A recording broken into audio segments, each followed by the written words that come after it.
Salut à tous, c'est Nico, j'espère que vous allez bien. Devinez où je suis, on parle anglais, on est à Londres. Et oui, aujourd'hui c'est l'événement OnePlus 7 Series où a été présenté principalement le OnePlus 7 Pro. Ils ont aussi présenté le OnePlus 7, donc qui est une version un petit peu moins chère avec un petit notch en forme goutte d'eau. Et puis le premier smartphone 5G qui va être commercialisé en Angleterre, le OnePlus 7 version 5G. Mais celui qui nous intéresse évidemment le plus aujourd'hui, c'est le OnePlus 7 Pro. C'est un smartphone totalement dingue qui offre un tas de fonctionnalités qui sont assez géniales. Par exemple, c'est le smartphone qui aujourd'hui a un des plus gros scores d'AXO, donc qui est un benchmark français qui donne des notes pour les appareils photo des smartphones. Un triple capteur arrière avec un capteur principal Sony de 48 mégapixels, un capteur qui permet de faire du très grand angle et puis un troisième capteur qui permet de faire un zoom 3x optique. Donc ça c'est assez génial. Et puis le capteur 48 mégapixels et le capteur zoom 3 fois sont stabilisés avec un OIS, donc une stabilisation optique. Alors un autre truc absolument dingue sur ce smartphone, c'est l'écran avec une surface d'occupation de 93% de la face avant du smartphone. Il n'y a pas de notch, il n'y a pas de bezel, avec une caméra avant qui est donc rétractable, c'est-à-dire que lorsque vous n'utilisez pas la caméra selfie, vous avez un écran qui est 100% dédié à l'affichage des contenus que vous regardez. Alors un truc qui est assez dingue avec cette caméra selfie donc rétractable, c'est que si vous faites tomber votre téléphone, elle se rétracte immédiatement. Et Akis, donc qui est le vice-président de OnePlus France, qui aujourd'hui était sur scène pour présenter le OnePlus 7 Pro, nous a fait plusieurs fois la démo. Il lâche son téléphone, la caméra selfie se rétracte et bien sûr il a été assez rapide pour rattraper le smartphone avant qu'il touche par terre. Autre truc assez dingue sur l'écran du OnePlus 7 Pro, c'est son taux de rafraîchissement de 90 Hz qui est assez fou. C'est un des premiers smartphones à avoir un taux de rafraîchissement aussi élevé. Ça offre évidemment un confort qui est évident quand on scrolle dans les applications, quand on regarde des photos, quand on joue aussi. C'est assez flagrant. J'ai fait la démo tout à l'heure et puis je suis assez satisfait de cet écran. Je pense que tous ceux qui vont l'acheter seront aussi satisfaits. Akis donc sur scène a insisté pour expliquer que c'était le plus bel écran du marché. Est-ce qu'il va dépasser le Samsung Galaxy S10 Plus? Alors on ne sait pas, il faudra le voir à l'usage au quotidien, mais en tout cas c'est vrai que tout ce qu'on a pu voir ici sur le show floor où sont présentés les smartphones, c'est assez bluffant. Alors à l'intérieur du OnePlus 7 Pro, c'est évidemment une énorme machine de guerre avec un Snapdragon 855 qui est le processeur le plus puissant actuellement. Et puis il y a aussi 6 à 12 Go de RAM. Je ne sais pas si vous vous rendez compte, vous pouvez vous offrir le OnePlus 7 avec 12 Go de RAM. Et la puce graphique qui est dedans est une Adreno 640, donc là aussi c'est le truc le plus puissant du moment. Donc ça permet évidemment de jouer et d'être super confortable dans tous les jeux que l'on va utiliser sur ce smartphone. Et le smartphone, vous allez pouvoir l'utiliser pendant très longtemps parce qu'il y a une batterie de 4000 mAh.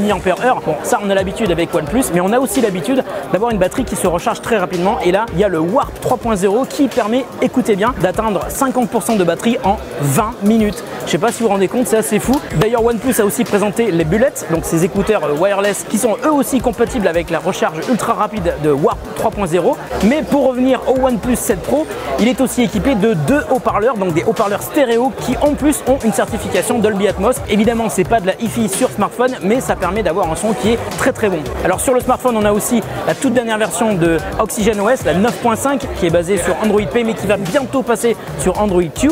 Et le truc qui est assez intéressant, c'est qu'il y a plein de nouvelles gestures qui ont été rajoutées, avec aussi la possibilité de faire des captures d'écran vidéo avec le son de ce qu'on regarde sur son smartphone. Mais il y a aussi certaines fonctionnalités qui sont assez étonnantes, par exemple le Zen Mode qui, lorsqu'il est activé, vous empêche de faire quoi que ce soit d'autre sur votre téléphone que de passer des appels urgents ou de prendre des photos. Et puis il y a une autre fonctionnalité assez sympa aussi qui s'appelle le Fnatic Mode. Donc c'est un mode qui est dédié au gaming et qui a été développé en collaboration avec une équipe de e-sport et qui permet par exemple de booster certaines performances du smartphone, surtout quand vous êtes en train de jouer. Le smartphone est magnifique, aussi bien devant que derrière. On a vu une magnifique version bleue. Il y a aussi une version noire et une version un petit peu blanche, il me semble, ou nacrée. En tout cas, vous aurez le choix évidemment de mettre des coques à l'arrière. D'ailleurs, mes amis de Rhinoshield m'ont appelé hier parce qu'ils savaient que je venais à Londres pour m'expliquer qu'ils avaient prévu de toute façon des coques à l'avant, à l'arrière, protection de l'écran, protection des côtés et des protections intégrales pour le OnePlus 7 Pro. On en parlera lorsque je ferai le test complet du smartphone.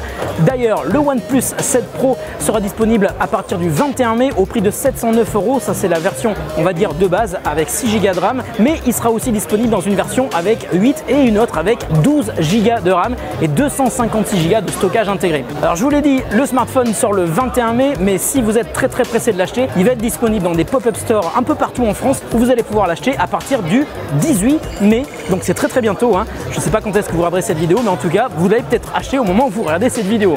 Bon voilà, je pense que j'ai couvert l'essentiel des nouveautés du OnePlus 7 Pro, en tout cas tout le reste.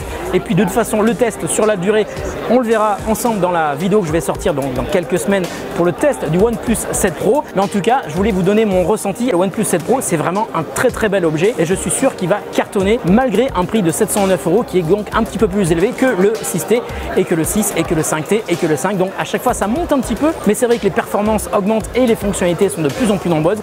Donc c'est un petit peu normal que le prix augmente également. C'était Nico à Londres pour l'événement du OnePlus 7 Pro. J'espère que la vidéo vous a plu. Si c'est le cas, vous le savez, un pouce en l'air, un commentaire et puis n'hésitez pas à partager cette vidéo à tous vos amis.